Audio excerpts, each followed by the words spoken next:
You know, this is starting to feel like chili pepper weather. Paimon's hungry for some fresh and fiery, spicy foods that let your taste buds have a blast. And if there's one dish that fits the bill, it's blackback perch stew. Come on, let's pay a visit to Wanmin Restaurant.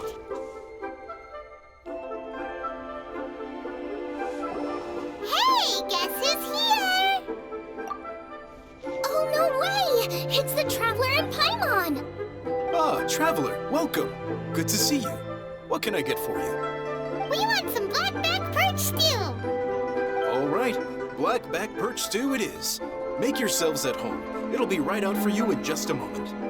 Thanks, Chef Mao. I was just thinking about you guys, and now you're here. It feels like you heard my call and came running. You mean you were about to come looking for us? Uh-huh. There's something I want to discuss with you guys. Did you happen to see how the city looked on the way over here? Everyone's getting ready for the Moonchase Festival. Moonchase Festival? Is that another one of Liyue's ancient traditions? That's right! Moonchase is a big festival where we celebrate the arrival of the fall by moonlight. The old folks say that thousands of years ago, this was the time of the year when the Adepti would seek the way. But it's completely different nowadays. We eat our favorite foods, spend time with friends and relatives, enjoy the moon and the flowers. So much easier. Basically, we just do all the things that people like doing and don't take a whole lot of effort. Sounds like Paimon's kind of festival. With your great taste in food, Moonchase Festival is sure to be to your liking. Hey, if you got a problem with Paimon's taste, just spit it out. So are you guys free these days? I'm taking part in this year's Masterful Chefs. If possible, I'd like you to be my culinary consultants. That's right. Getting some suggestions from friends will broaden your horizons. Masterful chefs, huh? So is that like a competition? Right, yeah! I guess you probably haven't heard about it before. Every year, Moonchase Festival has a different theme, usually picked by the Qixing. This year's theme is Feast of the Bounteous Land, so the Qixing decided to organize a cooking competition. Feast of the Bounteous Land. Pretty much sums up what Liyue is all about. Great theme! I totally agree. I heard it was Ningguang that came up with it. She's so amazing and so full of mystery. Well, I want to take part in the competition. Coming up with new dishes is hard work. By the time you finally thought of something, cooked it, taste tested it, it can be hard to judge whether you're really into something or not. And so, I was thinking, I could get the two of you to help by gathering everyone's thoughts on what makes a great dish. I really want to think outside the box this time. And to do that, I'm going to need lots of different ideas from lots of different people. This'll be a piece of cake! We've got friends from all over the map, haven't we? You sound pretty confident. Well, you know, not to brag or anything. But first things first, let's have a delicious Wanmin meal. After that, we can go around to all of our friends in Liyue and get their ideas one by one. Okay, great. Also, Golbat should be back soon, so we can all go together. Here's your blackback perch stew, folks. It smells so good. It's my pleasure.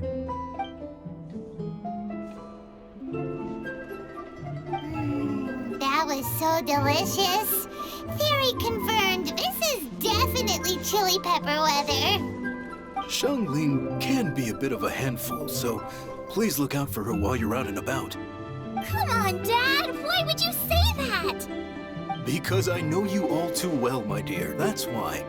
You mustn't be quite so reckless when you're out in the wild, you understand? You do well to be a little more cautious, like our traveler friend. Don't worry, we're all friends here. Let's all look out for each other. And Guoma's back, roly-poling around as usual. All right, let's pack up and head out. Time for some Moonchase specialties.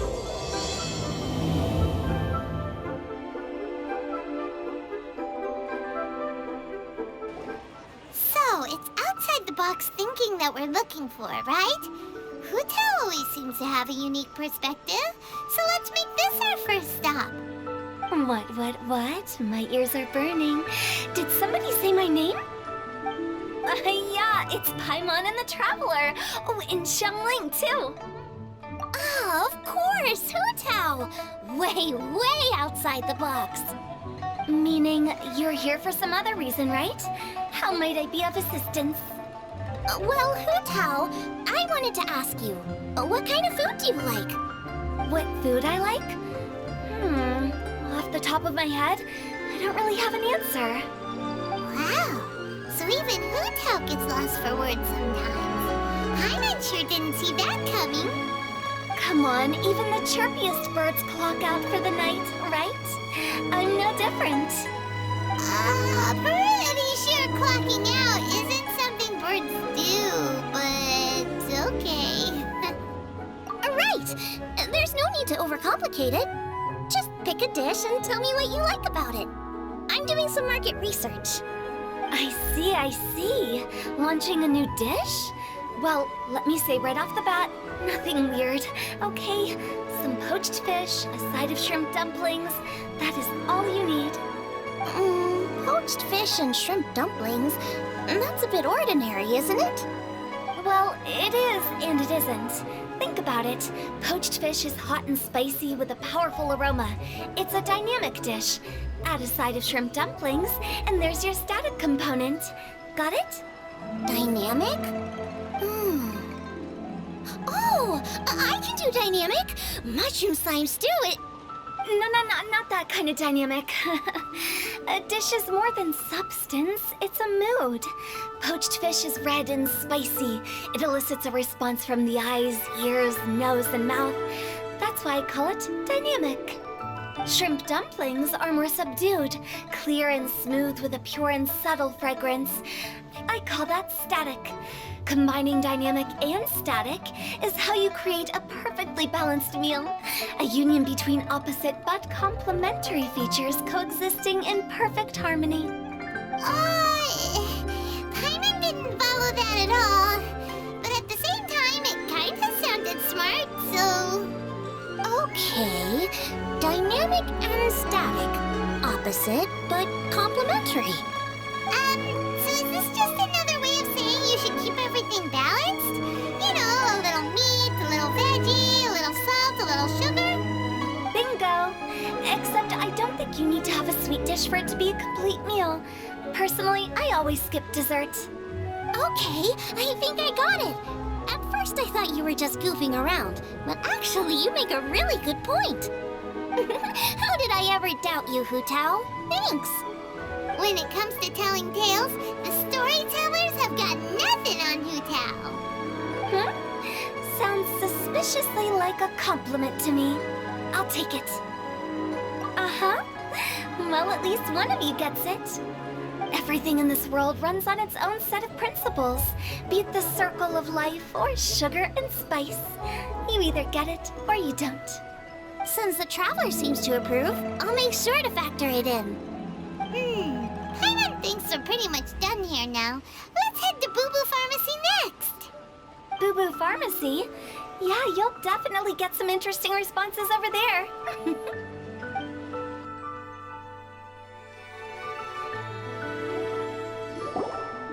Oh, it's you. Is everything okay? Why, if it isn't the special guests who seldom visit. Less busy than usual, I see. Yikes! What happened to Baiju's voice? Excuse me? The neck. Oh, it's just Changsheng. Welcome. Here to procure an herbal remedy, I presume? No. We actually came for the conversation this time. We're here to talk food. I'm entering this year's cooking competition, so I wanted to ask you both... Oh, wait, there's 3 of you. I wanted to ask the 3 of you what kind of food you like. Most astutely self-corrected. We shall surely supply our assistance. You need to know what food I like? It's all the same. No flavor. Chi-Chi has some gustatory dysfunction and can't taste any food. Make no mistake, she's not being uncooperative. Oh, I understand. That's fine. Still, I'd expect Chi-Chi to have some sort of dietary preferences, though. There must be some dishes that you like the sensation of. Sensation? Yes. There's one. Coconut milk. Nice and cold. Well, that doesn't help us. It's not a dish, it's a drink. How about you two? Any thoughts? I like bite-sized morsels of meat. I agree with Chang-Sheng. Many of our patients are the elderly and young children. They find large chunks of fowl or seafood difficult to swallow and digest. Dishes where the ingredients have been finely chopped, on the other hand, are far more suitable for them. We also see plenty of people with colds and sore throats who find it difficult to eat rich food. From a purely pharmaceutical perspective, I tend to recommend soups and stews. Got it. Would that be medicinal soups and stews? Medicinal soup. I don't like it. I must apologize for having such a one-track mind. It's a little difficult to think about food without worrying about the health implications these days. We've had quite the endless stream of patients recently. If you ask me, I think the changing weather is to blame. That's okay. Everyone's input counts. Keeping it seasonal and suitable for all ages sounds like a pretty good idea, Paimon. Medicinal dishes have higher demands in terms of nutritional balance than the kind of food I normally cook. I don't usually focus on medicinal properties, but since this is for a competition, maybe I can score more points by taking both flavor and function into account. Food with substance. Always better. Everyone will like it. It's a great suggestion. Thanks, everyone. You're welcome. As long as we could help. It's great to have a doctor's unique perspective. I'm feeling inspired. Oh, how you flatter me. Receptivity to sensible suggestions make for a savvy chef. Oh, she is! Creating new dishes is Xiangling's favorite thing to do. You can be sure she'll put lots of care and attention into it. Everyone's got their hobbies, and mine is cooking. Usually I just go with my own ideas, but having a whole new perspective this time is sure to make a big difference to the end result. Great! That makes this whole trip worth it. Alright, time to move on to the next. So we've got an independent thinker's perspective and a health perspective. Next, Paimon thinks we should probably talk to some picky eaters.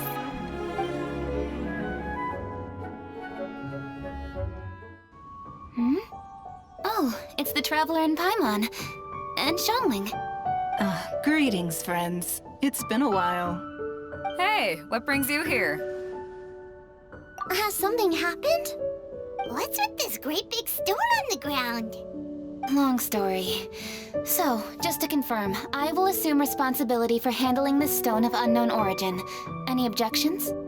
None here. You know how to get things done, Keqing. As long as it's with you, I can rest easy knowing that it's in safe hands. Should I take this to mean that you doubt the relative safety of leaving this in the hands of the Tianquan? Huh? Well, for starters, Keqing is the one who's always out running errands, rain or shine. Besides, you don't seem to give a wooden more about this whole thing anyway, so what's it to you? I was merely joking.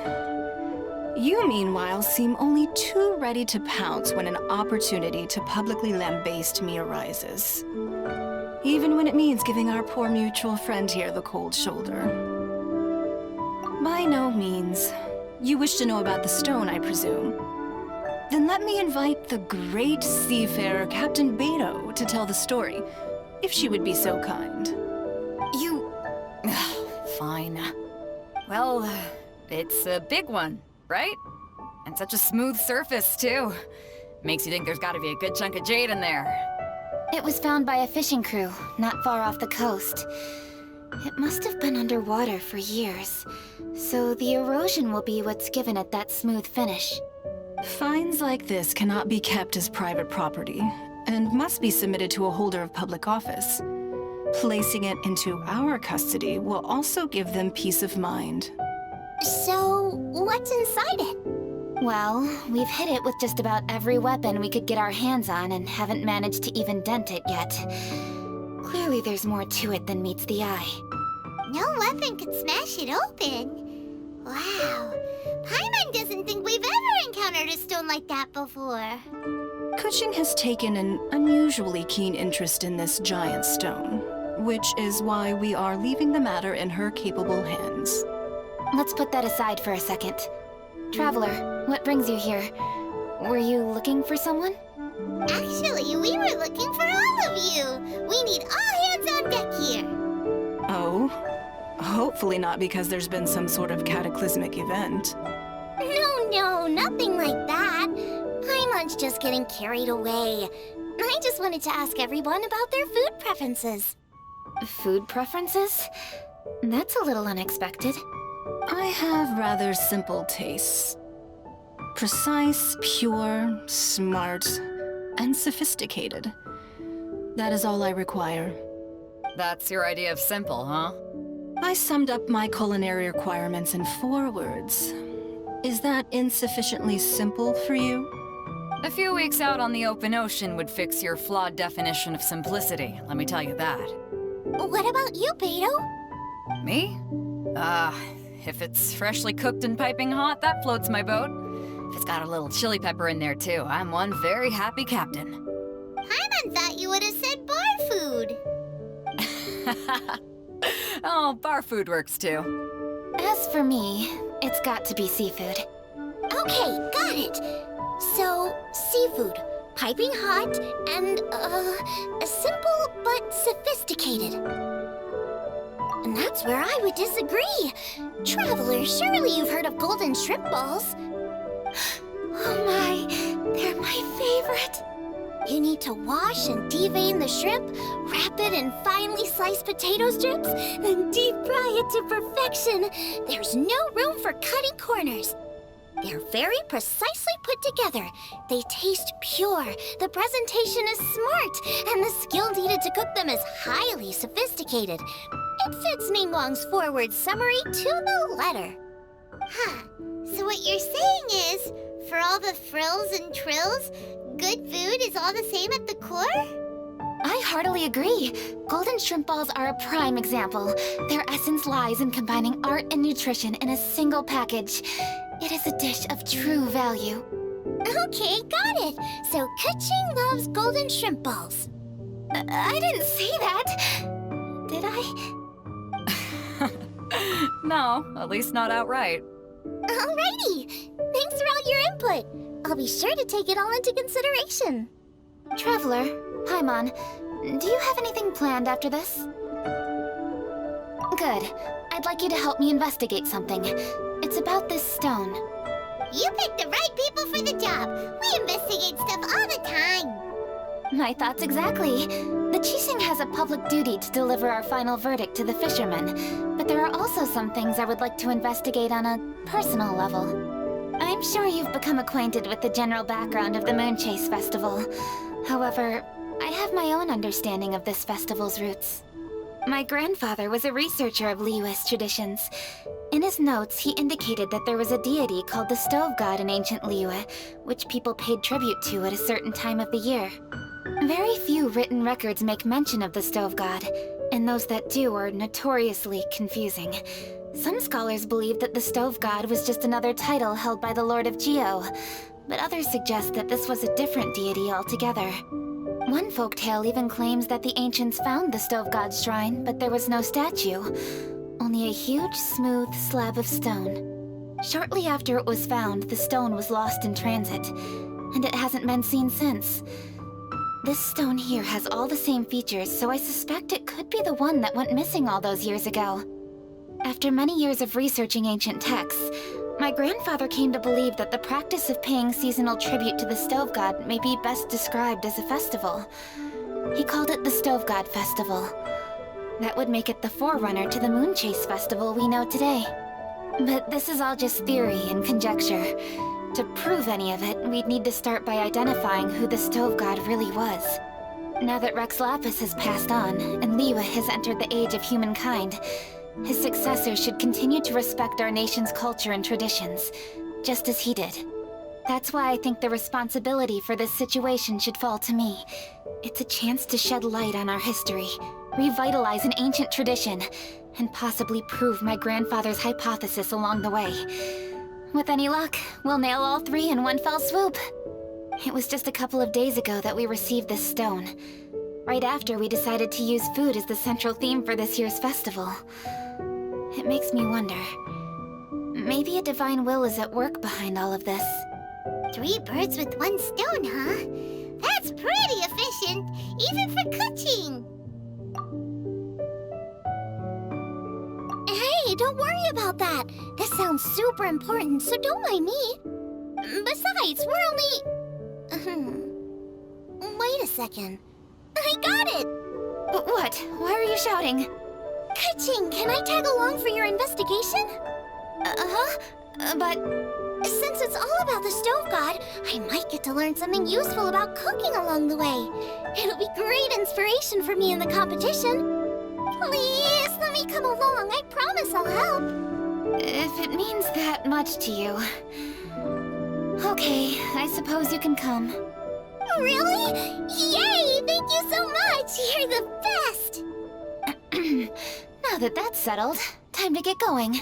Jinxa Village is said to be home to a lot of historical texts, so I'd like to start by making some inquiries there. Alright, then it's off to Jinxa we go!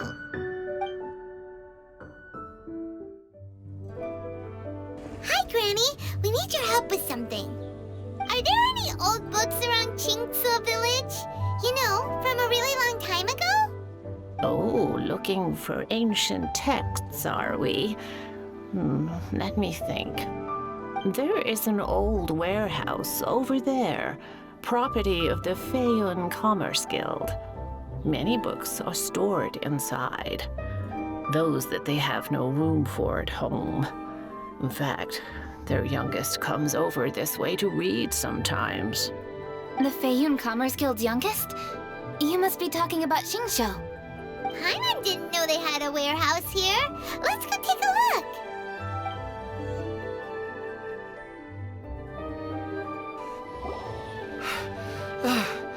I've come here to clean the book warehouse plenty of times before, but this is the first time I've run into these crooks.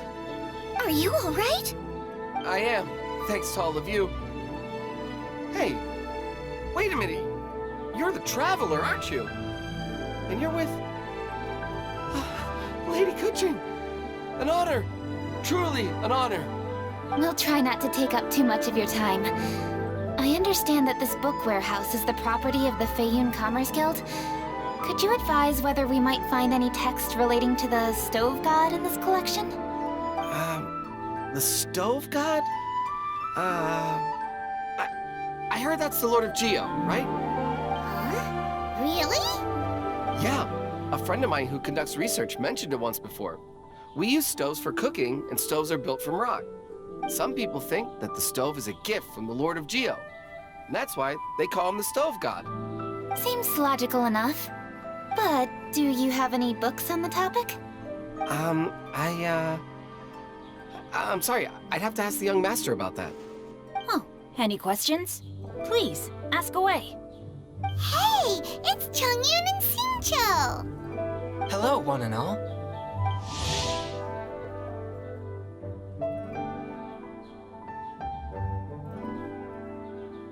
Hey guys, what are you doing here? I was bored with nothing to do, and thought I'd come out this way for a bit of reading. And then I thought, why not bring Chongyun along too? Yes, I'm just along for the ride, really. I see the Yuheng Kuching is with you. Whatever brings you here must surely be a matter of grave importance. Master Xingqiu, if I may be so bold, do you happen to know if there are any texts on the subject of the Stove God among this collection? Since I personally selected which volumes to store here, I do have some recollection of their contents. If my memory betrays me not, there is one volume among them called Demystifying the Legends of Liyue, which mentions the Stove God. Might I take a look? Certainly. If it pleases my lady, I shall lead the way. Sheng, I will take care of things here. You're free to go about your own business. They're back! So did you find it? Yes, Master Xingqiu has quite an exceptional memory. Demystifying the legends of Liyue does indeed mention the Stove God. However, it says the following.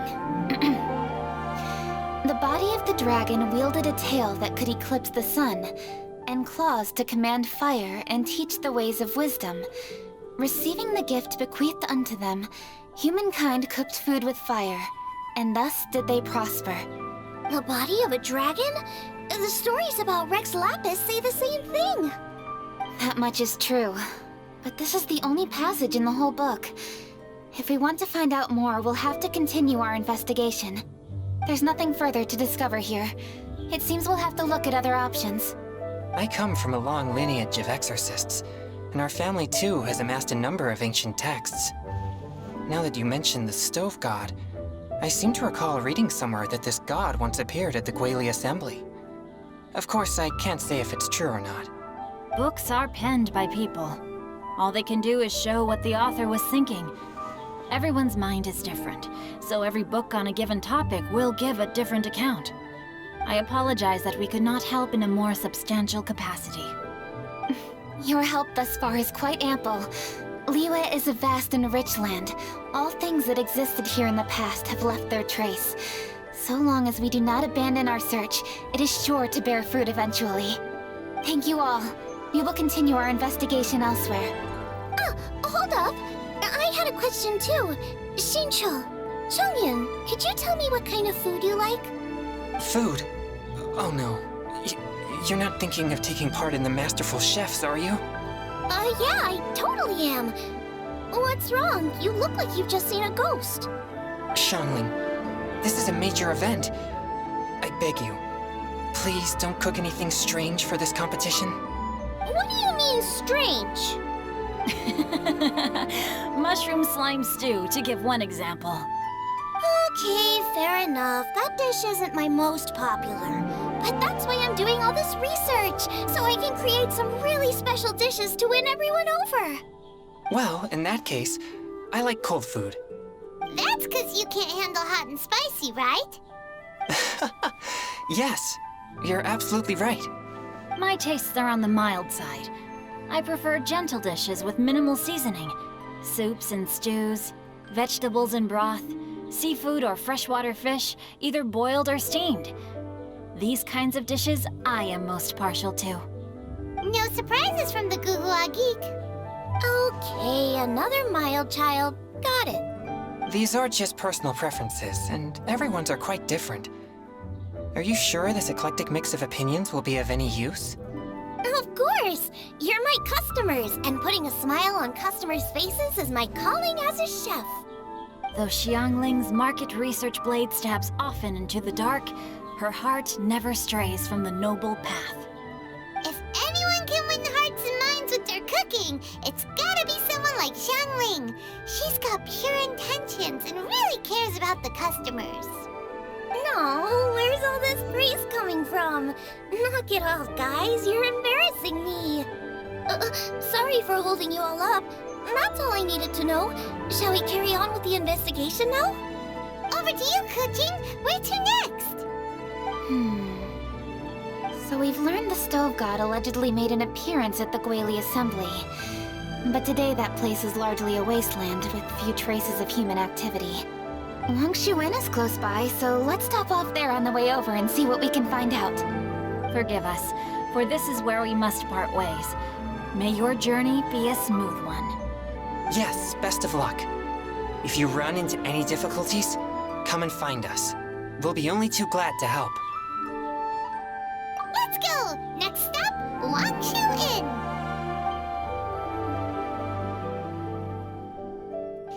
Huh? Oh, Traveler. Who are all these people? Friends of ours! Allow Paimon to introduce Xiangling, Goba, and Kuching. Kuching? Of the Qixing? She's Hi. It's not that. I'm just your typical commoner. I've never met someone as high up as the Yuheng before in my whole life. Look at that strong body, those powerful hands, and honest eyes. This guy must be a really great chef. So, is there something I can help you with? You've come a long way out to end up at Wangshu Inn. Let me fill you in. Oh, okay. I see. Legends claim that the Stove God once appeared at the Guili Assembly. As Wangshu Inn is the oldest extant building in this area, any historical texts from around these parts are likely to have ended up here. Is there a room in this inn for storing books? And if there is, do any of them mention the Stove God? Well, now that you mention it, we do have a fair few ancient texts here. I remember looking through an old recipe book once. I just need to remember where they're all stored. If you are happy to wait here for a few minutes, I'll go have a look right away. Oh, Traveler, there's something I need to discuss with you. What is it? We need to pay up or something? What? No, I wouldn't take your money. We're all friends here. I just wanted to ask if you had the time to make a satisfying salad for me. A satisfying salad? What for? Yeah, guy who hangs out on the roof terrace, you know? Good-looking fella, not too tall. Shh! Don't you think he can hear you? Oh, right. Yeah, maybe. Anyway, you know who I mean.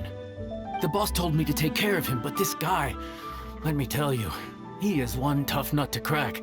He usually turns his nose up at everything that isn't almond tofu.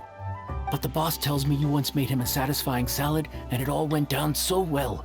So I was thinking, could you teach me how to make it too? That way, I'll have something else in my arsenal. Oh, so this is for show! You guys really look after him, huh?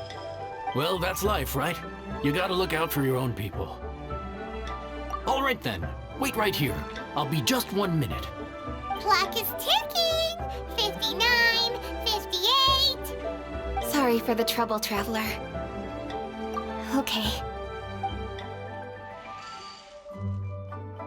Here you are. Thank you ever so much. While Kuching's reading her book, let's make that satisfying salad. Xiangling, what are you gonna do? Oh, I'd love to come watch too, but I don't want to get in the way, so I'll just stay here with Kuching. Okay, shall we go then? Go ahead and get started. I'll just watch from over here. I only need to watch you make it once to have it committed to memory. Drink is tea. All right, thanks for that. I think I've got it now. You got all the steps down, right? Of course. Don't forget, I am the best chef around these parts. Let's go see what Kuching and Xiangling are up to. Kuching! Xiangling! We're back! You finished cooking? Good timing. We finished our reading too. And? Useful? Or no? Useful. There is a passage concerning the Stove God, and it's not what we were expecting. I quote, 60 miles to the northwest is the Guili Assembly. Many were settled there, where they hunted in groups, farmed the land, and made their living from what the soil yielded. When the Stove God descended, one god became many, all of which were the height of children. As does a star when it descends into the world, so the Stove God went out among the common folk and taught them to create fire. With fire, the people at last learned to make hot food, and they dined on rice congee and cooked meat thereafter. This is a radically different account from the one given in Demystifying the Legends of Liyue, and also a conflicting one. One god became many? Does that mean there was more than one Stove God? Taking the text at face value, that is what it says. Went out among the common folk and taught them to create fire. So did the Stove God really go and teach people how to cook firsthand? Now that's a god who truly cared for their people. So, we've got two leads, but they contradict each other. How do we know which one to believe? By continuing our investigation and reserving judgment for now. Thank you for this text, Yanxiao. It's my pleasure, really. Think nothing of it. If anything, I should be thanking the traveler. Listen, you've helped me an awful lot. Not just today, but in the past, too. I want to make it up to you properly, and as it happens, things are pretty quiet here today. So I'd like to take the chance to treat you all. What do you say? Will you stay for a meal? Wow, he sure sounds confident in his cooking. I like that. Confidence is one of the best ingredients a chef can have. I really want to try his cooking. I say we take him up on his offer. It's hard to refuse a generous offer like that. Yes, I think we can fit this in. Yanxiao, we await your culinary creations with great anticipation. I won't disappoint. Everybody, please be seated! You think you own the place. I'll sit here with Guoba.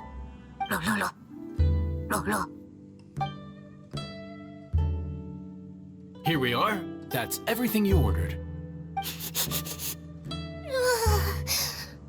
It all smells amazing! I think I've met my fellow finalist! It smells beautiful! Strange. I never would have guessed that such a gifted chef worked here. This inn isn't particularly known for its food. Everyone likes a good meal, whether they're staying the night or just stopping by for a bite. We call it an inn, but the fact is it's much more than that. We have to cater to all aspects of daily life to make this a true home away from home. Please enjoy your meal at your leisure. I should get back to work now. Yanxiao, are you taking part in this year's Masterful Chefs? Huh? You too? Yup, I've signed up already, and I've got my eyes on the prize. Your cooking's delicious, Yanxiao. I'm really looking forward to seeing you in the final. Huh. Interesting. All right, I'll see you there. What was that? Some kind of power move? No, it seemed more sportsmanlike than that. Yup, he's a really talented chef.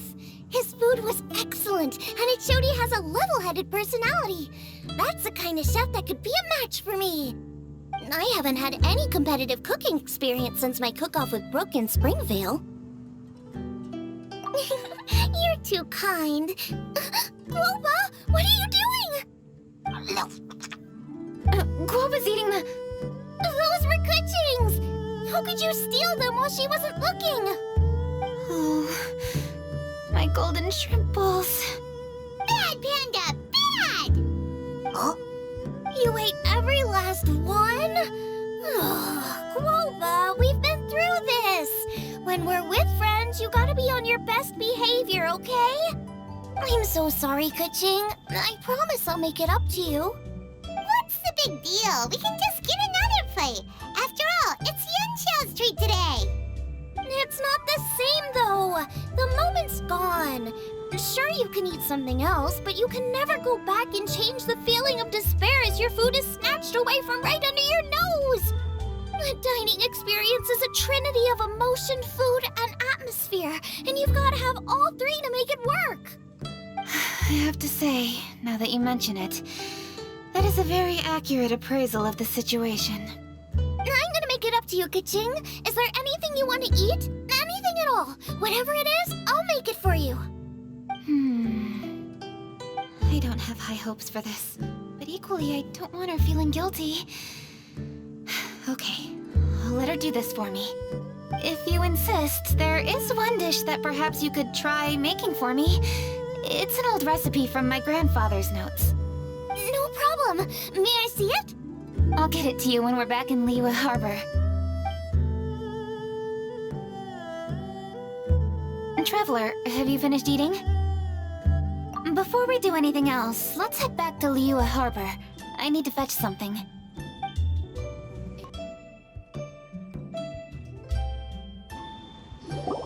I need to go home to fetch my grandfather's notes. Let's meet at Wanmin Restaurant later. Great! I'll go get everything ready. Traveler, what about you? Are you gonna do your own thing for a while, or do you want to come in and have a seat? I actually have something to discuss with him. You go ahead. We'll join you later. Okay, gotcha. Traveler, come here for a moment. I need your advice on something. What do I need to do to get along with Xiangling? Seriously? That's what's stressing you out? What's so strange about it? Why are you looking at me like that? You're super smart, and you're always so sure of yourself. Paimon thought you'd never need advice from anyone about anything. Well, that's just ridiculous. Xiangling's always so warm and friendly with me. This time especially. And now she's desperate to do me a favor. So, is that supposed to mean... we're friends already? I'm just not used to dealing with people who are so warm right from the get-go. How exactly am I supposed to respond to that?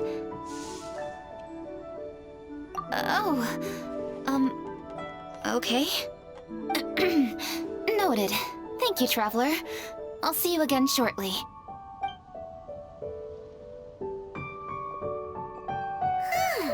What's making Keqing so self-conscious? Paimon thought nobody would be able to get under her skin.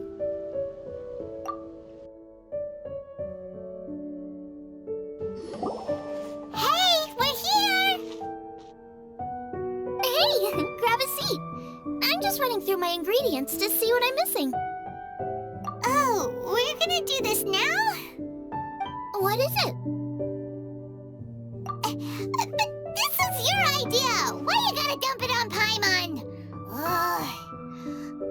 Okay, so back at Wangshu Inn, we noticed you and Keqing were getting along pretty well. So you really like hanging out with her, huh? Yup. Keqing's good-natured and easy to be around. The kind of person everyone wants to know, right?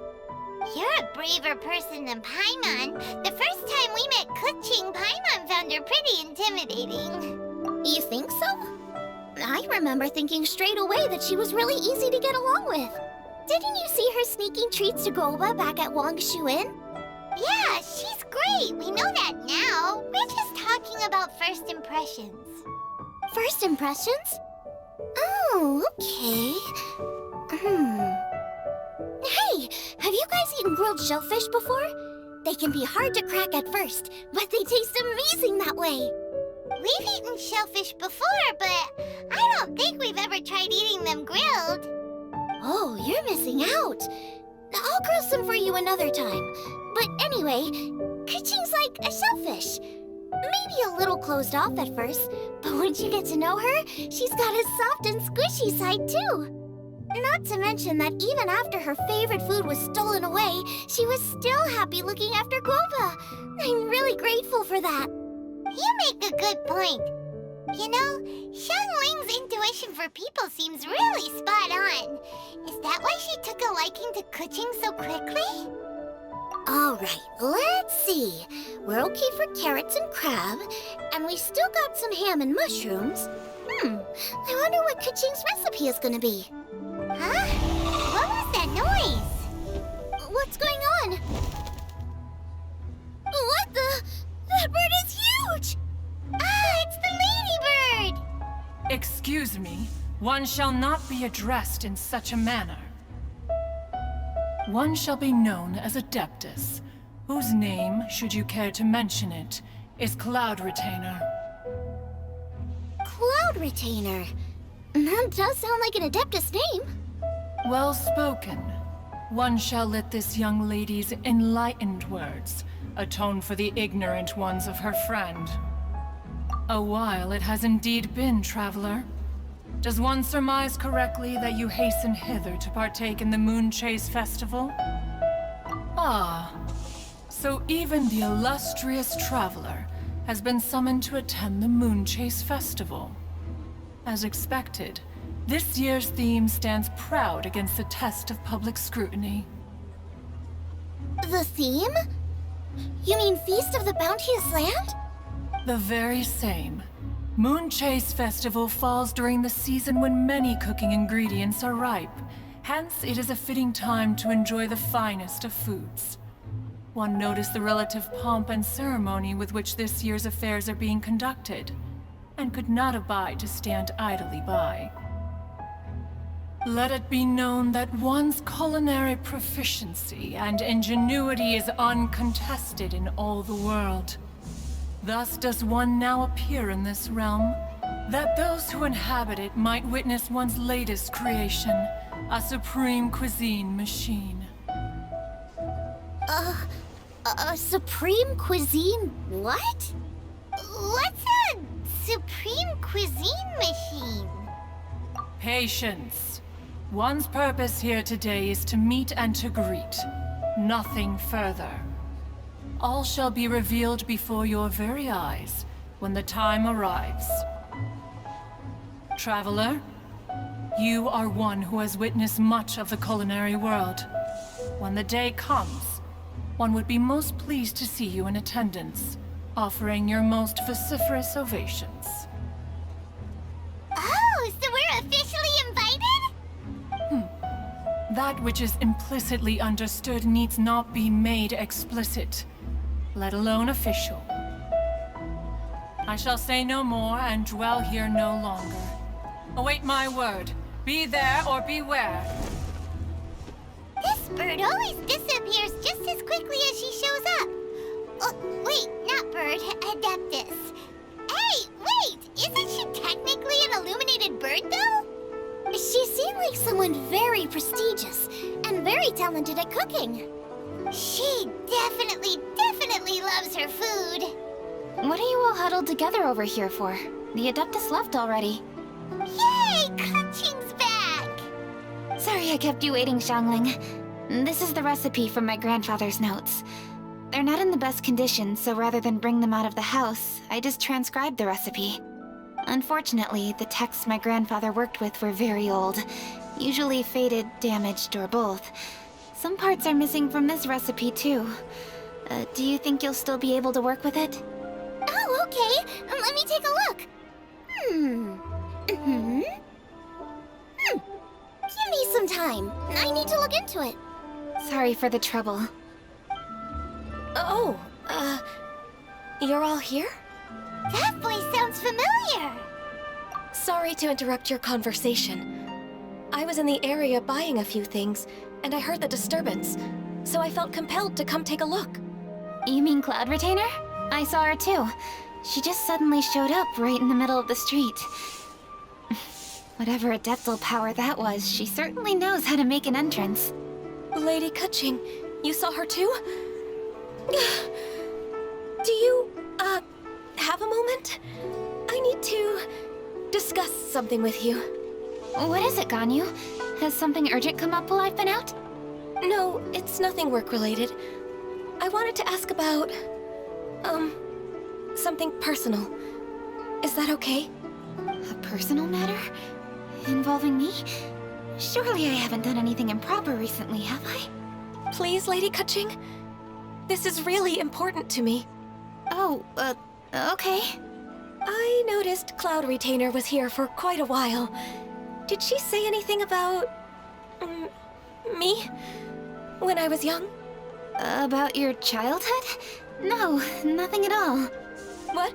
Really? Thank goodness. I was getting really worried.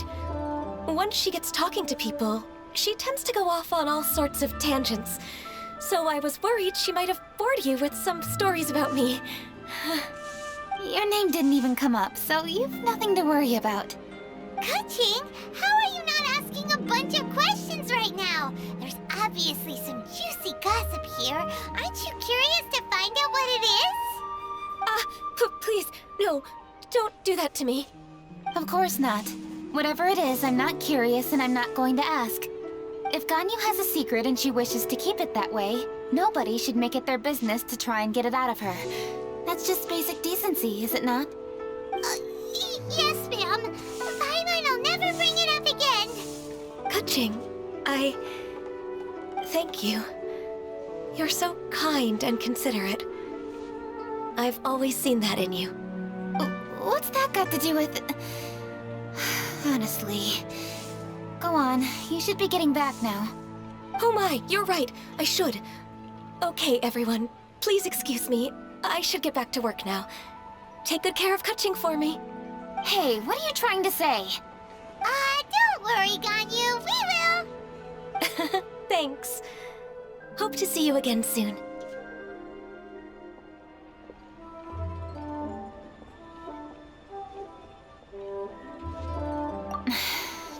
ignore her. Hey everyone! I just had an idea. It only occurred to me when that Adeptus showed up.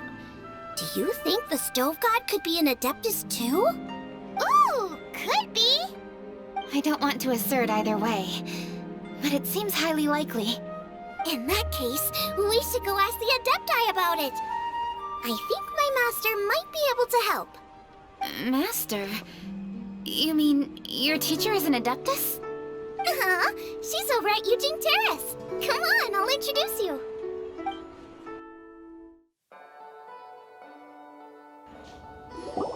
Master!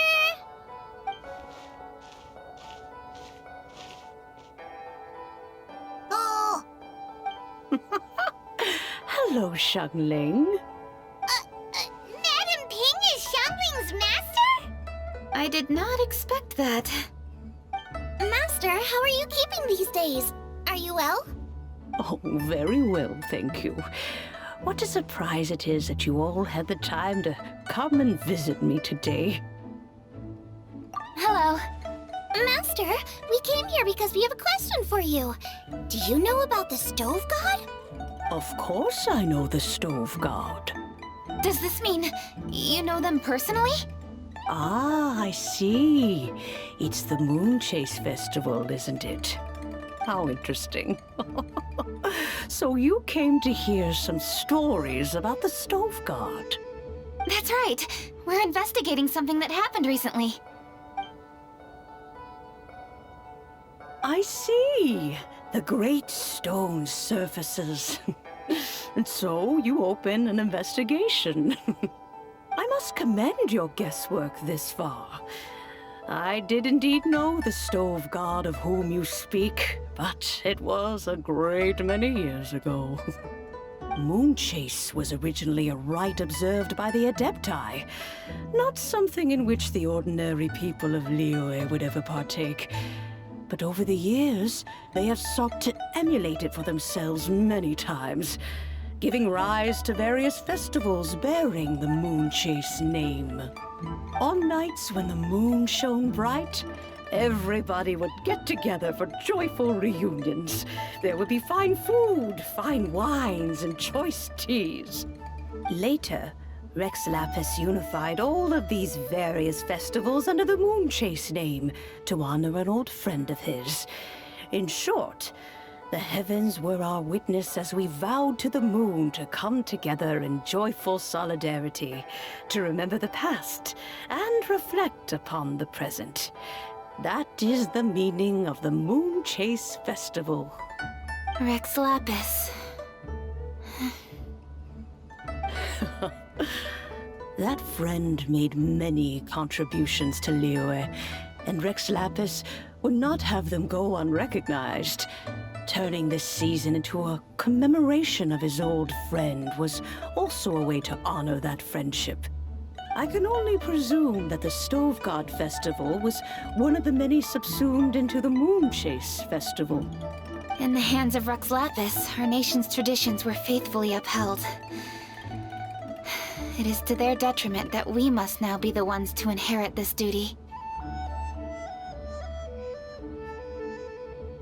Ah, Kuching, I simply won't allow you to be so down on yourself. Nothing would delight Rex Lapis more than to know that those who follow in his footsteps continue to value these traditions and are working tirelessly to do them justice. Thank you. Lady Kuching! Huh? Lady Kuching, Lady Ningguang wishes to speak with you. Ningguang's looking for me? Must be important.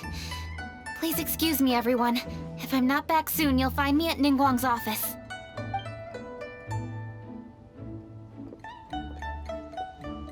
There she goes.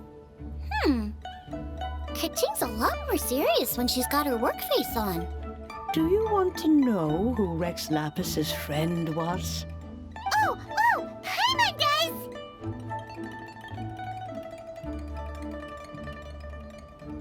Yes, precisely. There are few genuine coincidences in the world. The story of the Lost Festival and the old friend are indeed one and the same. The Stove God was a good friend of mine, too. What a pity it is that the god is now gone both from the world and from people's memories. How could that happen? It is to everyone's regret that the stove god passed. But gods cannot be fully destroyed, and we made a pact to wait until the land became fruitful once more. For perhaps the stove god would then return, albeit in a new form. Really? Master, you must miss the stove god a lot, right? From the way you talk about it all, it sounds like you were the best of friends. Yes. Thinking back on it all, there are many fond memories. I'm pleasantly surprised to find that Kuching is investigating this. She is a tenacious child, and anything she sets her mind to, she will diligently pursue. It warms my heart and makes me want to give her a helping hand. Unfortunately, however, I cannot simply give her the answer, for the process is of great importance to her. Kuching's grandfather once researched the stove god, and now she follows in his footsteps. Since Kuching has inherited this conundrum, so too she must inherit the journey to its resolution. You knew Kuching's grandpa? Of course. I count all the people of Liyue among my good friends. I remember when he was the same age as Kuching is now. So young. Grandparent and grandchild are definitely made from the same mold. Both diligent enough to take on anything and bold enough to see it through to the end. I like to think of Liyue as my own little potted plant. I've watched it grow and blossom, and it grows more beautiful all the time. In the blink of an eye, the buds of yesterday are in full bloom today. It's wonderful to see.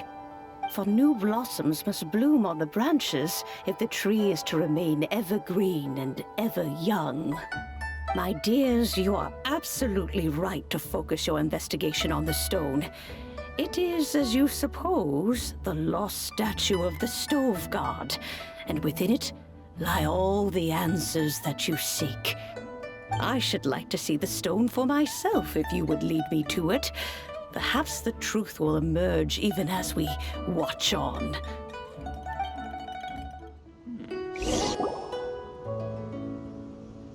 You're all here. I was just about to send someone to fetch you.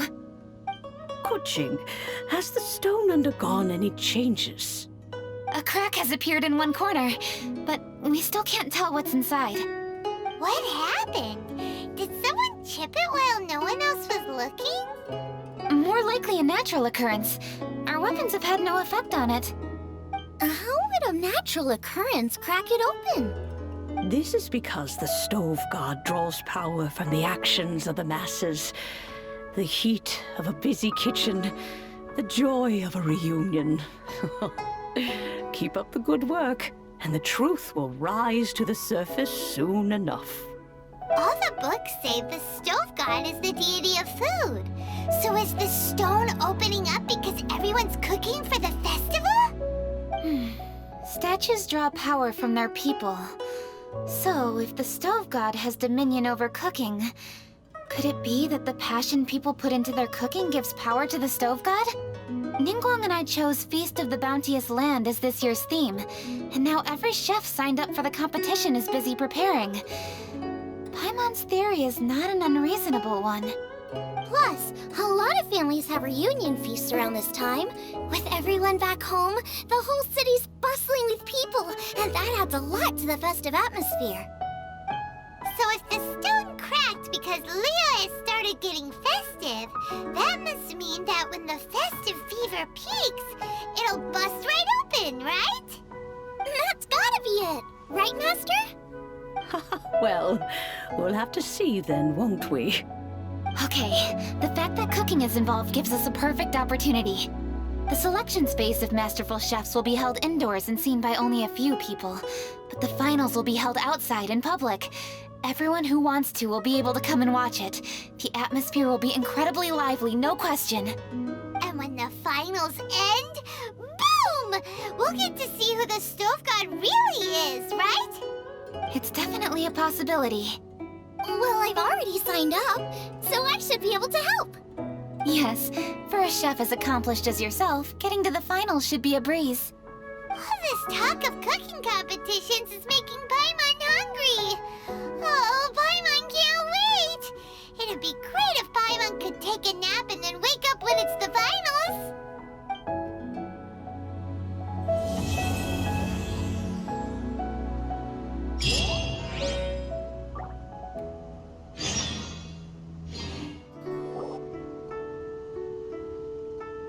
Hey, Xiangling, we're here!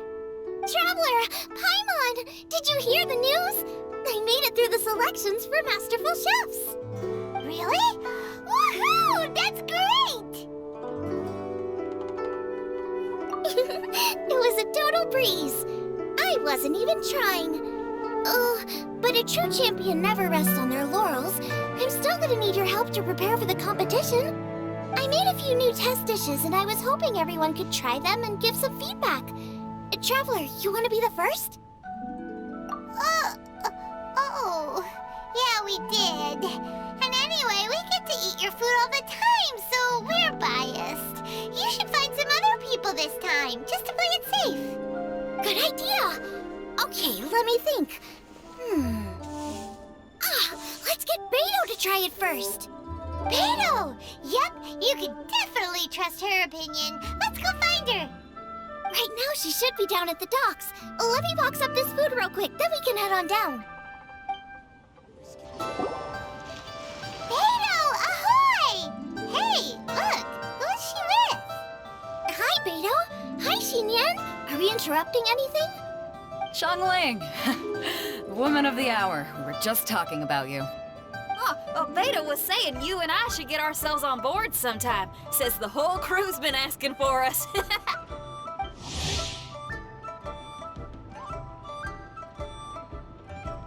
Seems like you three go way back. Oh, we really do. Beto and Xinyan are two of my oldest customers, and I've helped out in the kitchen on board Beto's ship in the past. Recently, Xinyan's been planning to do a show on board, too. That's the plan. Good music's meant for sharing. You guys should check it out sometime. Will do. But I came here today because I made it into the Masterful Chef's finals, and I was just trying out some new dishes to bring to the competition. Can you have a little taste and give me some feedback? Sure, beats drinking on an empty stomach. Well, about time. I'm starving over here. Let's see what you got.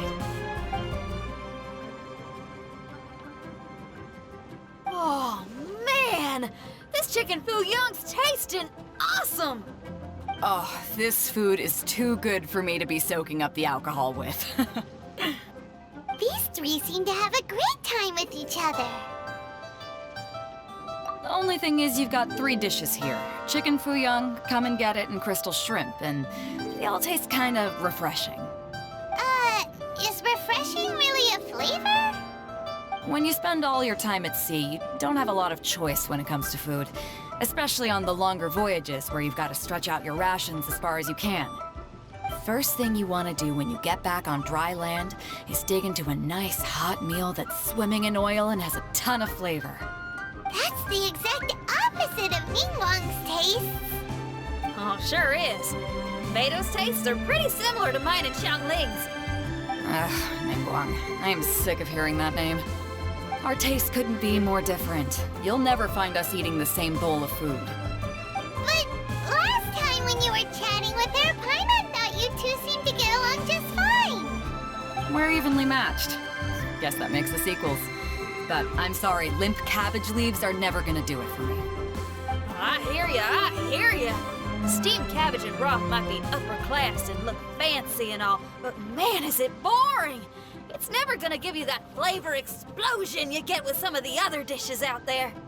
So, Xinyan, are these dishes too mild for you too? Well, not so much mild. I just think you maybe missed a beat somewhere. Exactly. This is some fine cooking, no question about that. But if this is for a competition, it needs more oomph. Beat? Oomph? Are we sure these terms apply to cooking? Beat and oomph. You know what a beat is? I only know music, though. I'm nowhere near your level when it comes to cooking, so don't mind me if it doesn't make much sense. No, you're both completely right. Beat and oomph. That's what I need. I actually thought as much while I was cooking them. Even though this was a brand new combination, it still felt like I was missing that one thing that'll seal the deal. You know, really push it over the finish line. Seems like she's found her muse. Does that mean music theory is compatible with cooking? Hey! Paimon didn't quite get the implication, but Paimon can tell when you're being a meanie. Okay, I think I know what I need to do. Great! So this went really well. Don't hold back, just get out there and do your thing. You're a pro, Xiangling, and you've totally got this. Hands down, best chef in Liyue Harbor. Ain't that right, Beidou? Well, I think so anyway. More than any other chef. And there ain't a whole lot of people I'd be willing to say that about. I'll do my best. Thanks, everyone. All right, we'll leave you to it. I'm gonna take Xinyan on board for a while. Xiangling, they both had pretty strong taste. You sure that won't be a problem? Shouldn't we get a second opinion from someone with milder tastes? That's a good point. Beidou likes her greasy stir-fries, and Xinyan can really handle her spice. Yeah, we should get another opinion. Now, who do we know whose tastes are on the mild side? Traveler, any suggestions? Who? Oh, right! Makes sense! So, back to Wangshu Inn? Who is it? Someone you just missed last time we were there. Huh? Oh, Paimon remembers! He said that we just need to speak his name and poof, he'll show up. Will he definitely hear us saying his name though? Maybe we should find somewhere quieter. Okay, let's take turns shouting his name. Do I need to do this too? Paimon's going first. Ahem.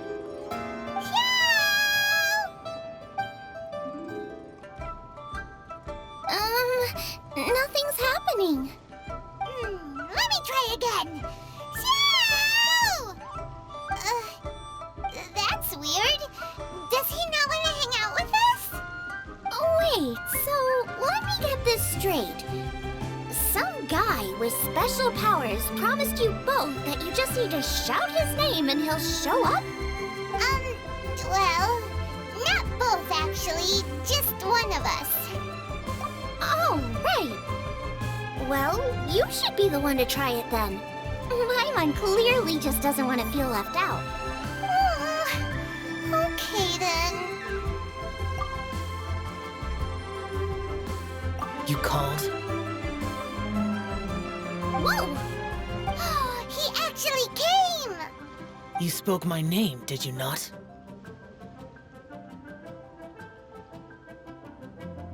When I make you a promise, I will honor it. Blink of an eye and poof! He's there! That's how you know he's an Adeptus.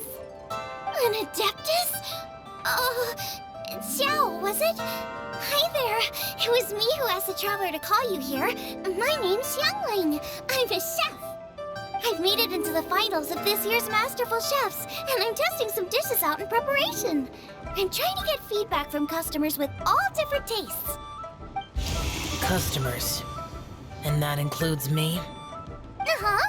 The Traveler says you prefer mild food. Just the kind of person I'm looking for. If you don't mind, I'd like you to try the dishes I've made and tell me your thoughts. Since it's you, I will do it. Yay!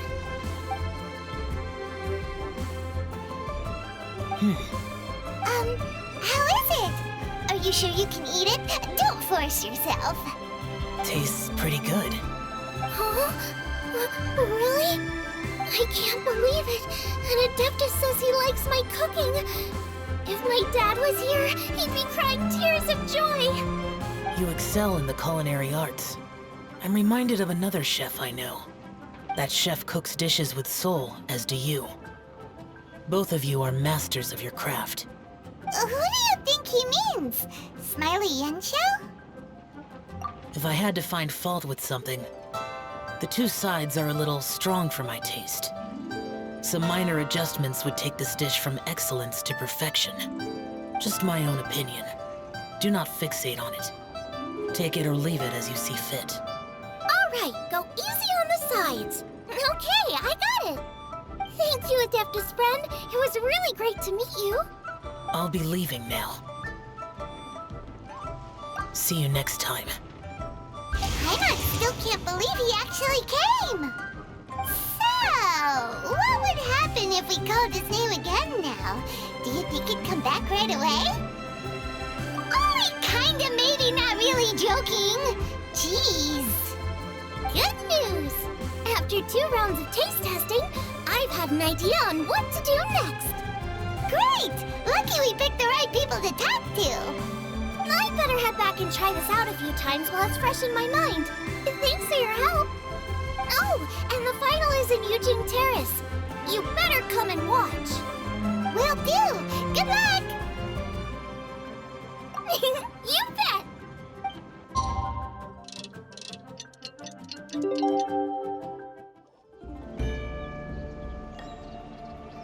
Welcome, everyone, to the Masterful Chef's Final. At the appointment of this organizing committee, I am your host and officiator, Yanfei. Hey, Yanfei's here too! This event is brought to you by the Liyue Qixing in collaboration with a number of participating enterprises. The competition is divided into the selections phase and the finals. We saw many contestants from all over Liyue in the selections process, and all of them were outstanding chefs in their own right.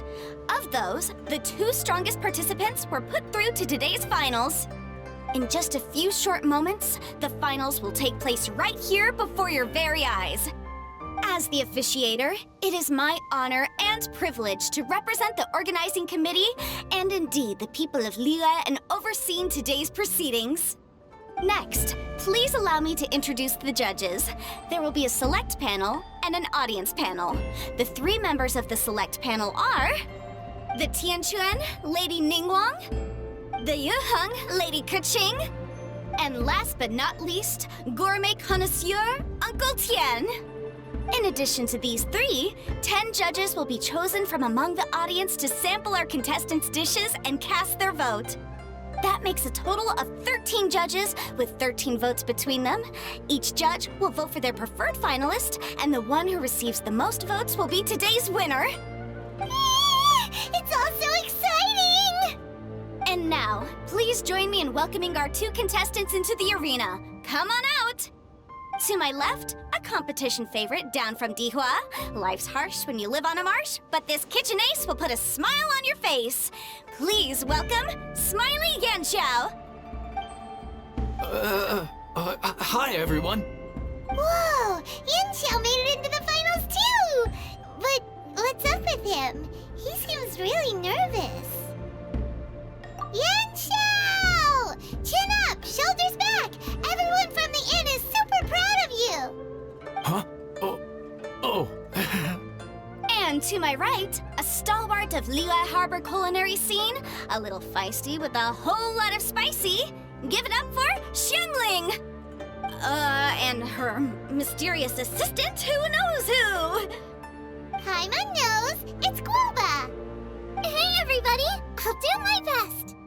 Contestants, please repeat after me. As a finalist in Masterful Chefs, I solemnly swear to commit myself fully, compete fairly, and abide by all competition procedures. As a finalist in Masterful Chefs, I solemnly swear to commit myself fully, compete fairly, and abide by all competition procedures. As a finalist in Masterful Chefs, I solemnly swear to commit myself fully, compete fairly, and abide by all competition procedures. And I, for my part, promise to uphold the principles of fairness, impartiality, and transparency in my officiation of the proceedings.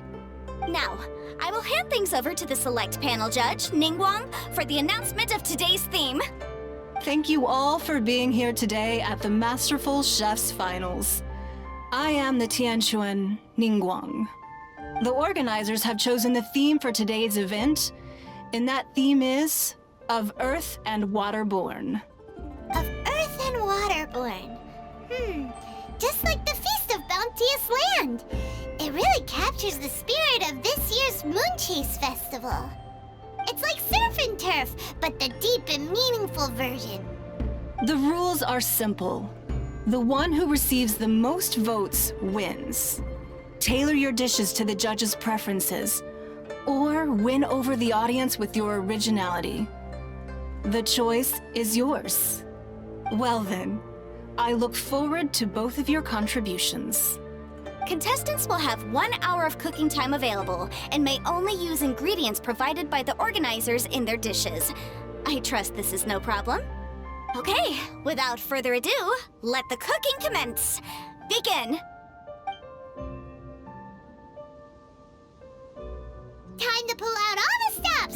Show everyone why you're the best! Traveler, Paimon! Thanks for coming to support me! Don't you worry, I'm gonna make this the best tasting dish I've ever cooked! Whoa, what's this? Hold up. Things are taking an unexpected turn on the Masterful Chef's stage. Xiangling's mysterious assistant appears to be aiding her opponent. Judges, are we going to allow this? We knew in advance that Xiangling would be accompanied by a mysterious assistant, and the judges agreed that the two could be classed as one individual for the purposes of the competition. But what do we say to this? I take no issue with it. In any case, the assistant hasn't done much in the way of assisting. No competition would be complete without a little drama. All a part of being young. I won't be the old fogey that ruins it for them. Please allow me to explain to our host. Prior to the competition, the judges reviewed both contestants, and we can comfortably confirm that neither side is participating in a way that contravenes the competition rules. Xiangling is a highly accomplished chef, and her assistant is more like family to her. Xiangling prepares all of her own dishes herself.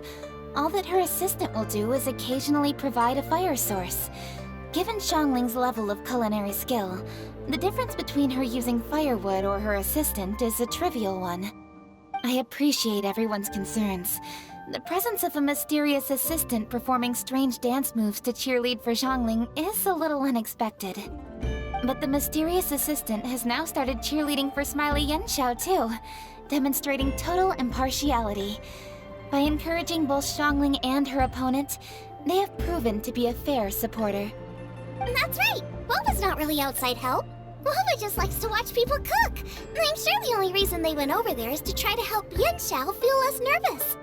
I give you all my word, Guoba will not interfere with the competition. And I would also say that it's a loss to the competition if Yanxiao isn't at the top of his form. I say that as someone who's eaten Yanxiao's cooking at Wang Shuwen before. He is an excellent chef, and I want this to be a competition between the best we both have to bring. I see. Most amusing. Uncle Tian, what's your opinion?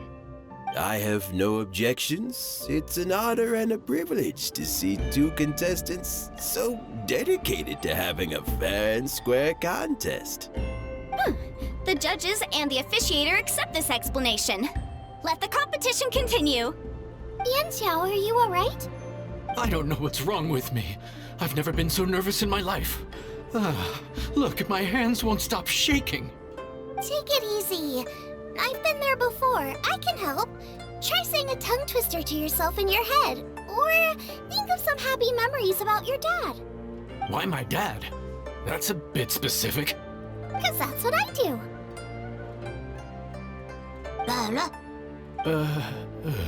I guess I'll think of my mom then. Anyway, you should carry on. I'll be fine. Don't hold up your own dishes on my account. Nothing's being held up. I'm finished already. Huh? Oh, right. Then I need to focus up and win this thing. There you go! That's the attitude we want! You're a very capable chef, Yanxiao, so come on! Show everyone what you're made of, just like you showed us last time at Wangshuin! Yes, you're right. I can do this. I can do this. Thank you, Xiangling. And thanks to your, well, thanks. Time for me to get cooking.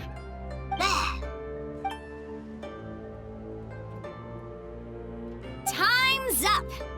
Both contestants have now finished cooking. I would like to invite them to present their dishes to the judges for evaluation.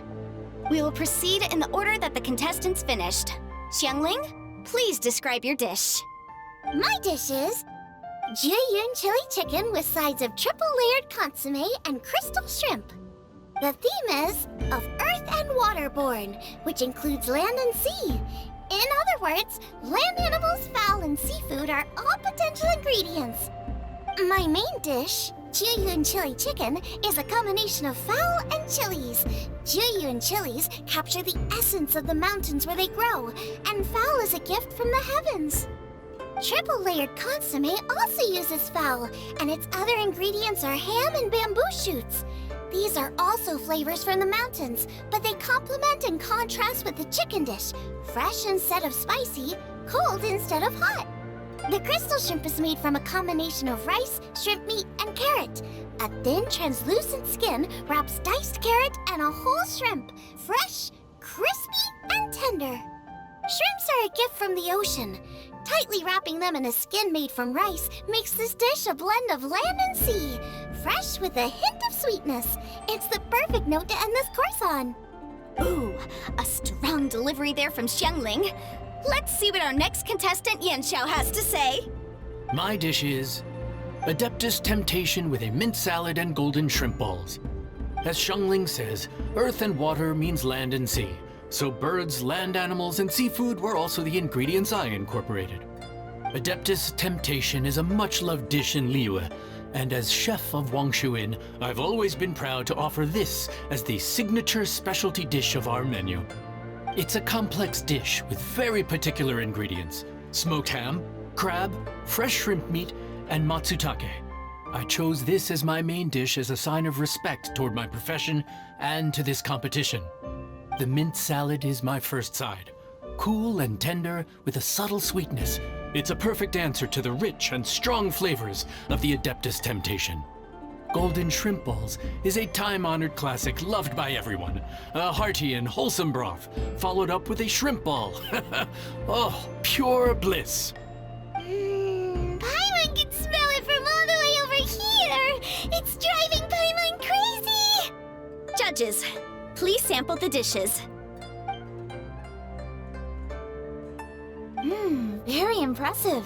Both contestants' dishes are well considered, expertly made, and truly delicious. I'm gonna have another golden shrimp. I shall have to sample both contestants' dishes once more before I can reach a verdict. Now, Xiangling has taken an interesting approach here. She's chosen a cold dish as her main. I have to say, that's a bold move. It's also a unique take on Jiyun chili chicken. Although the dish as a whole is served cold, the chili peppers have been stir-fried, so they're still just a little warm on the inside. You get a nice crunch as you bite in. Then you get the spiciness and warmth all coming in together. And then just a hint of that wonderful pepperiness to top it all off. It's quite simply extraordinary. This Adeptus Temptation is quite exceptional. The triple layer consomme is also a very superlative contribution. Excellent flavor, well balanced between sweet and savory. Yes, the standard is very high. Judges of the select panel, I will now ask you to consider your votes carefully before writing them down and handing them to me.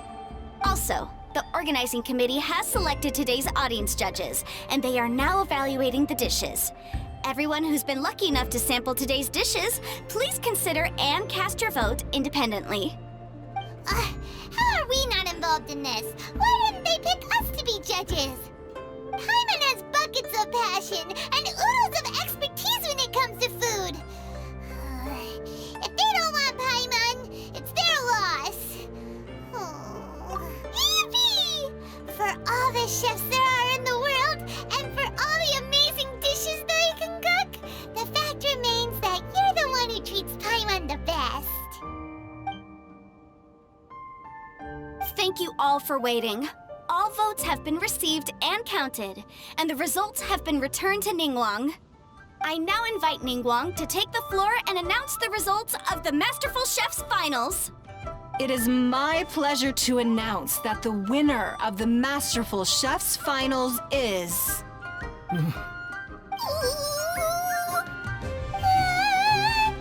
by a mere 1 vote margin, Xiangling! Wow! What? How is it so close? Well, there it is.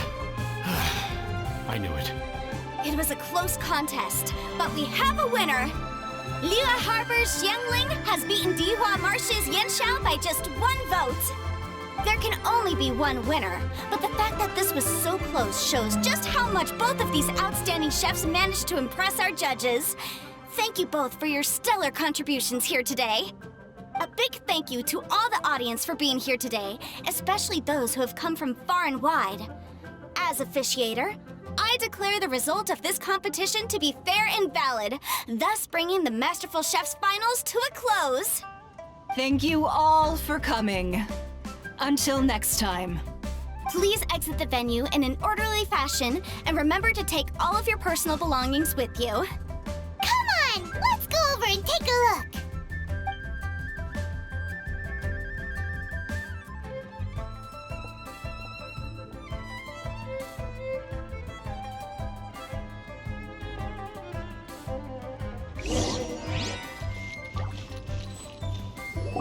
Looks like I won this time, Yanxiao. But I'd still like to try your dishes, if that's okay. Sure, I'll have a try of yours too. Truly exquisite. No doubt in my mind why you're the winner here. This Adeptus Temptation is really good. It's so fresh, I'm almost moved to tears. Well, just goes to show that you have a taste for the finer things in life. No, you've got me all wrong. We're just a small neighborhood restaurant too, so I totally understand. Food is life, and customers are at the heart of all food culture.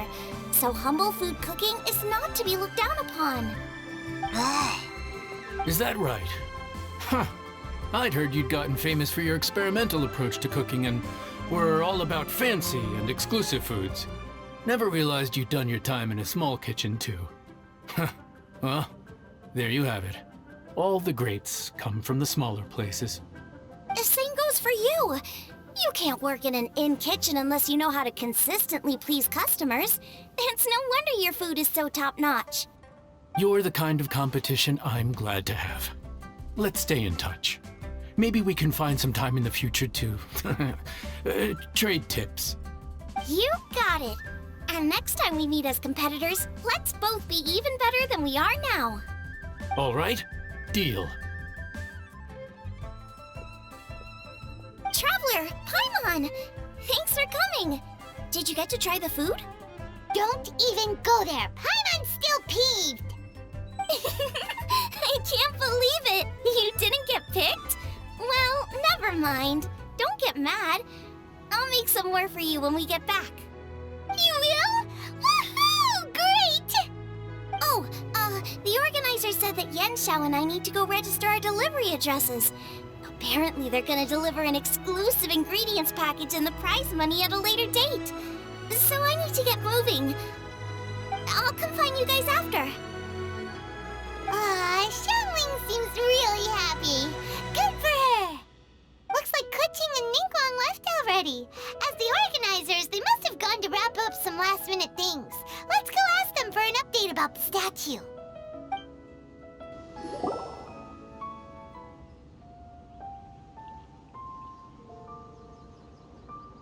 Kuching, there you are! Oh, you found me.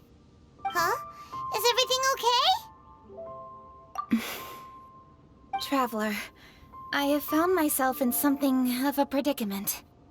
In the competition, I voted for Smiley Yenshao. So you're frustrated because you can't go back and vote for Xiangling instead? No, that's not it. As a judge, I had a duty to remain objective. I made my decision after thinking about it very carefully, and my conscience is clear. Xiangling is my friend, so by rights, I should be honest with her about this. But, as you know, I voted based purely on my personal opinion. As a contestant, Xiangling may not be able to appreciate this. And I do not know how to deal with people of her temperament. I just don't know how to break it to her. It's no big deal. Just say it however comes naturally. Xiangling of all people isn't bothered about that kind of stuff. And anyway, she still won in the end. Oh hey, here you are! I've been looking for you for ages. Xiangling, there's something I need to tell you. What is it? My grandfather always said to me, in contests of food, always follow your heart. Which is to say that in gastronomical disputes, or indeed competitions, one must cast their vote for the party that they agree with. This decision must be based on one's honest thoughts, not influenced by any external factors. Of course, that was just my grandfather's opinion, but I have to say, I am inclined to think he had a point. So, despite the fact that I am your friend, I cast my vote for Smiley Yenshao's Adeptus Temptation. Well, maybe it was. I like golden shrimp balls. Is that a problem? You were acting so serious that I honestly thought something was up. It's fine. Doesn't bother me one bit. Huh? You voted for who you wanted to, and that's totally okay. In fact, that's exactly how it should be. Otherwise, how could it be a fair competition? So, you made a point of telling me. Is that because you were worried that it made you a bad friend? Don't be absurd. Didn't I say already? I love this about you. You're just so conscientious about everything. Half-baked feedback just isn't meaningful to me at this stage. Seeking reassurance is what novices do, and it's been a long time since I was a novice. The way forward from today will only get more challenging, as will the dishes I'll need to cook. Honestly, I'll need friends like you along the way. You have a strong sense of responsibility, Keqing. But you know, not everything is always about responsibility. Yes, you're a Qixing, but you're also you, Keqing. When you're with friends, you don't need to think about everything so thoroughly.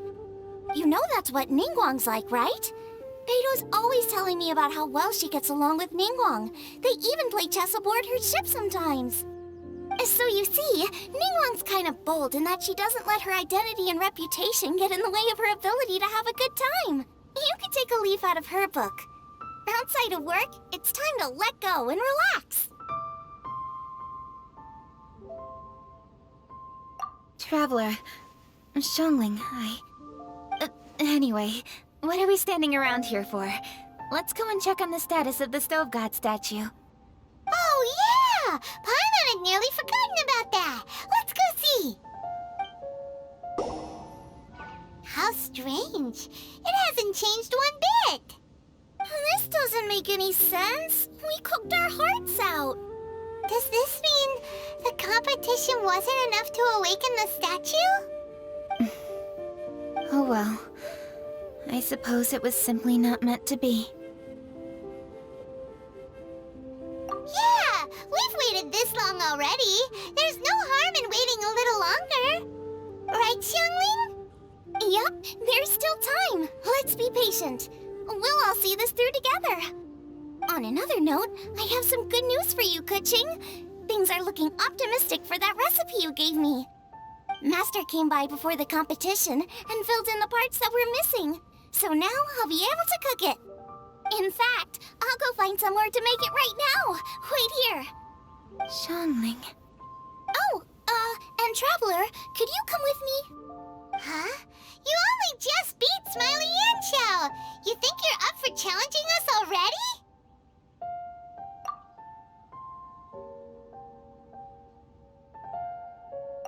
Obviously not what I meant. You collect recipes, don't you? I thought you'd probably be needing this dish during your travels, so I figured I'd share it with you. Oh, right! Paimon knew that. Sheesh, we totally misread that situation. Huh? Jeez, careful eating your words so fast. You'll give yourself heartburn. What are you staring at me for? Go on, go get on with your cooking. We're back! The Traveler and I made one each. Here, have a taste while it's still warm. Thank you. Don't mind if I do.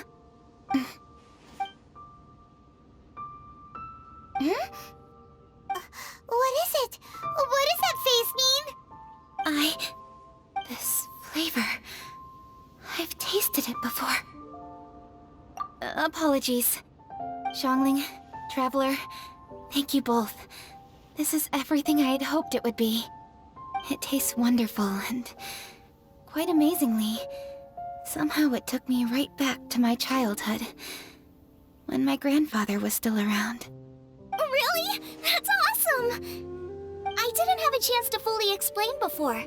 In fact, when Master had filled in the missing parts of the recipe for me, I realized that I already knew how to make this dish.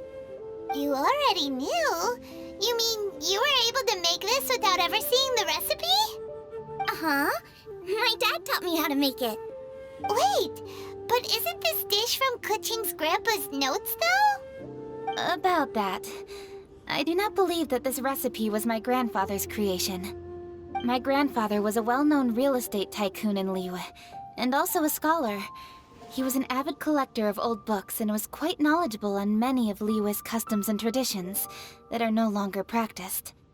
As a child, I used to spend a lot of time with him in his study. We'd read the classics together, then debate how much of it was actually genuine, and whether Rex Lapis was real or not. He used to say, books are just a bridge that bring us a little closer to history. It's up to those of us in later generations to ask these questions, search for the answers, and decide what they mean. Since then, my grandfather has passed on, and I've grown up to become a Nyxienx. My views on Rex Lapis have changed in this time too, from myth to reality. For me, the name Rex Lapis is inextricably wound up with memories of my grandfather. Whenever I see his name written down, it always reminds me of sitting in my grandfather's study, seeing all of his notes. As I said earlier, this recipe came from those same notes. It's an ancient dish that he was trying to restore to its original form. But, unfortunately, without the full recipe, he never quite succeeded. Still, each time he tried cooking it, he'd always get me to have a taste while it was still warm. The memories. This really is the taste of my childhood. Ancient dish? Are cornbread buns really that old? Well, at least in my family it is. My dad learned how to make it from his dad, and supposedly it's been passed down that way for generations. We call them chili mince cornbread buns. They're a traditional folk food snack, easy to pack up and take with you on the road. So they're the perfect thing to eat on the go. Seeing Guoba just reminded me of something. I actually made this dish on the day I first met Guoba. How did you first meet? It was in a cave in the mountains. I ducked inside to get out of the rain and saw an offering table in there, so I put the cornbread buns I'd brought with me on it. Then I ended up falling asleep, and when I woke up, I found out that Guoba had eaten every last one. Guoba followed me around ever since. We're practically family now. Hold up! Stop the conversation! Look! The stone! It burst open! It's... Guoba? What are you... what? Mother? Ah, I see the chili mince cornbread buns have been served. Master!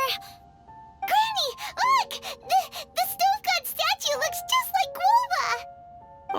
Indeed it does. After all, Guoba is the deity you've been searching for. God of the stove. Guoba is a god?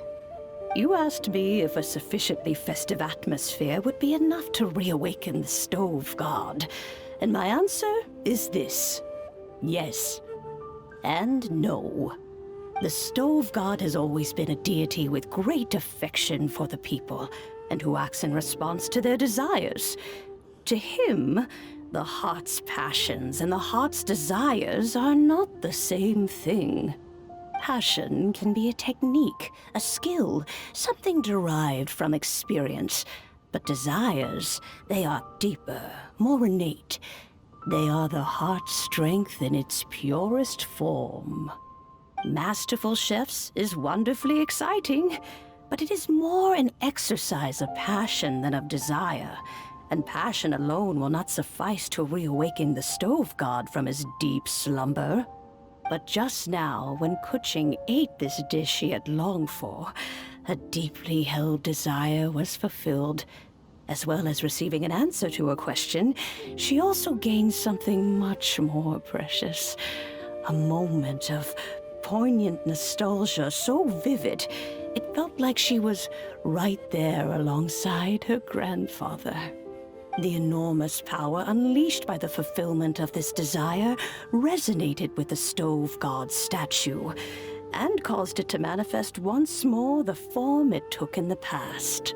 Of course, the stove god himself is not contained within the statue. The true stove god has been here with us all along.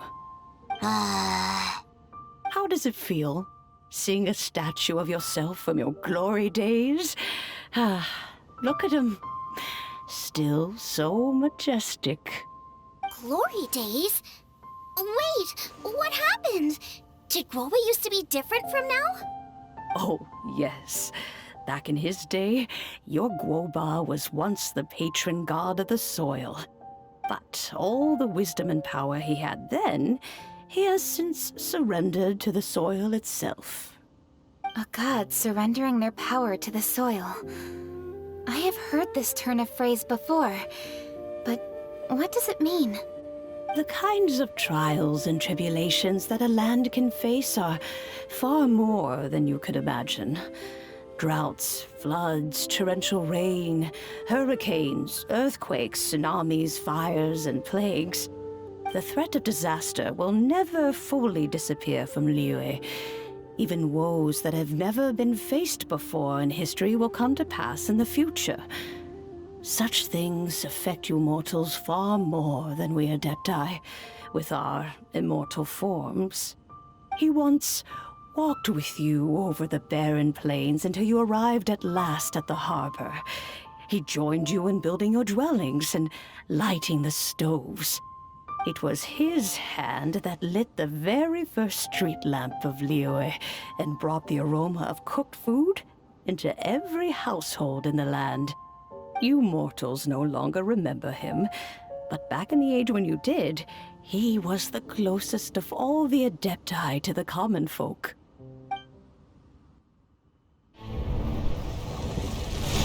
Moonchase, god of the stove, born from a spark when stone struck stone. He was a god with a great love for humanity and their well-being. Millennia ago, the people sought to expand their city.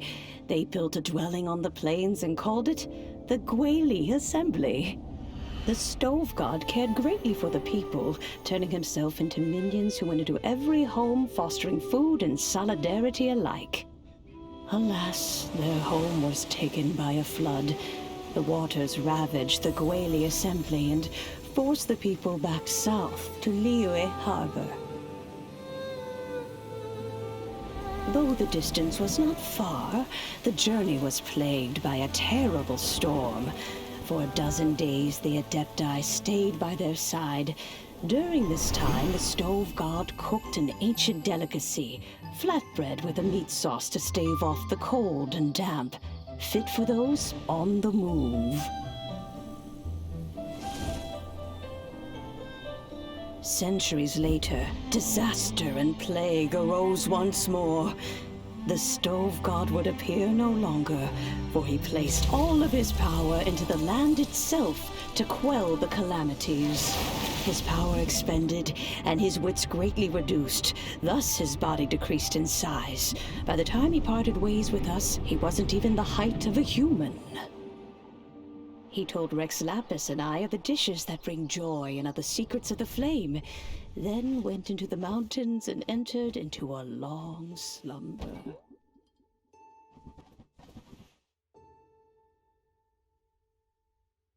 The stove god departed, and Guobal was born. When he awoke, he ate the Chilimen's cornbread buns placed on the offering table by a young lady in yellow. Though he did not remember the past, he was profoundly moved and decided to follow this young lady thereafter. The stove god had quietly disappeared, but the vendors rose early to hawk their wares. People went out to buy goods, lit their stoves, and cooked food, just as they had done every day for as long as they could remember.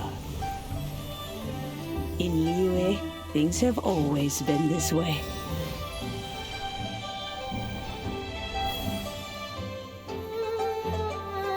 Nature provides, the mountains rejoice. We are blessed by heaven's good grace.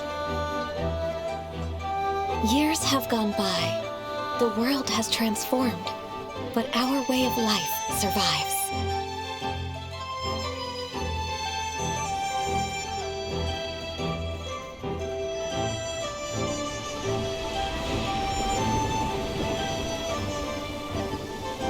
Fame and fortune is only a season.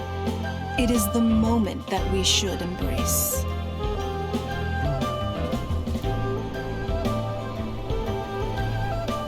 Past meets present. Heritage becomes legacy. Long into the future may we thrive. You once told me that dining is the profoundest of customs in the human world. To eat well is to consume vitality itself, and to drink well is to partake of the very essence of the world. It is a matter of paramount importance, you said, for people cannot face the arduous journey ahead on an empty stomach. At once a humble affair and a profound one. A humble meal of maize and spring water is also profound in that. By ensuring one's survival, it paves the way for millennia of human history and culture to come. My dear friend, Liyue has changed so much while you have slept. Looking at the prosperity and beauty around us today, does it make you happy? Woba, this is kind of a huge deal. Why didn't you say anything? He is not who he once was. Even the power of speech evades him now. There is no way he could have told you. Oh. Woba, but... Xiangling. Do not be saddened, youngling. There are two sides to everything. Guobal may have lost many of his formal faculties, but he is now as carefree as can be, without a single worry in the whole world. In this world we inhabit, who can truly be said to live a life free of all woes? Those with a mind and with the knowledge will certainly be troubled by all manner of things. But he has gone further than us in his journey. He had both wisdom and courage. Everything he took upon himself, he was also ready to part with. His carefree demeanor today is a testament to the fact that he is at rest. So since you are his friend, take good care of him. Go out to walk and play. Allow him to eat, drink, and be merry. I will! You can count on me! Xiangling, you have an adeptal affinity. Guoba follows you around because he has respect for you. The moment he awoke, he was met with the familiar flavor in the chili mince cornbread buns he ate. After all that time, he still recognized the dish he had invented, and he approved of you as the one who had cooked it. That's right. The taste of one's home cuisine always brings back memories of home. Though he remembered nothing, eating the food you had cooked gave him a feeling of familiarity. That is why he stuck by you. You may be the first person in history to give the stove god the experience of being a satisfied customer. That makes you quite a remarkable chef. If that's true, I couldn't be happier. Because putting a smile on customers' faces is what we chefs are called to do. Well then, it's getting late and I still have things to do. Time for me to say goodbye. Traveler, Paimon, Xiangling, thank you all very much. I look forward to spending more time together in the future. I guess my dad's probably heard the good news already, but I should still go catch up with him. Master, it's been a while since you came by. Why don't you join me? He thinks about you all the time, you know. He's always telling me to invite you over. Oh, goodness me. Then, far be it from me to refuse. Off we go then. Let's saunter over gently and see how all the city folk are getting along.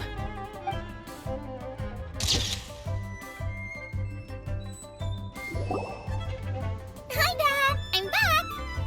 Hey! What are you doing there? I should be the one handling that. Oh no! Guoba's taken off!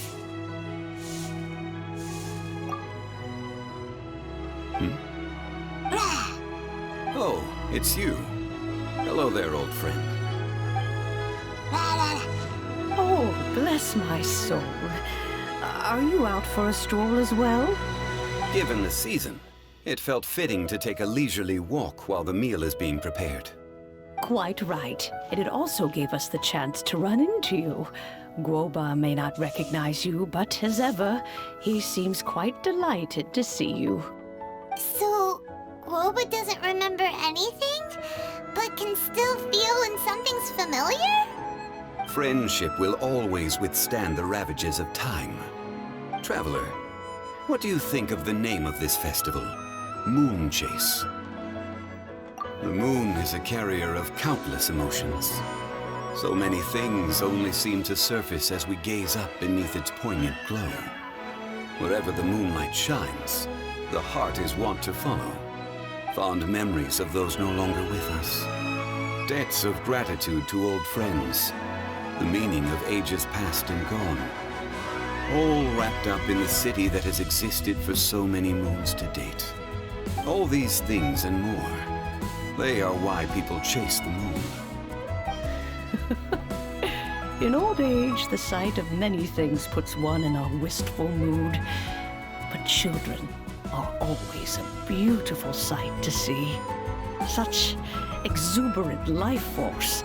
It seems to well up from deep within the land itself. A land that has been in existence for so many millennia, and yet one that still dazzles today. Traveler, this Moonchase festival has been all the more entertaining with you here to witness it. Now, let's have Xiangling brew us a nice pot of tea. We shall drink and chat at our leisure.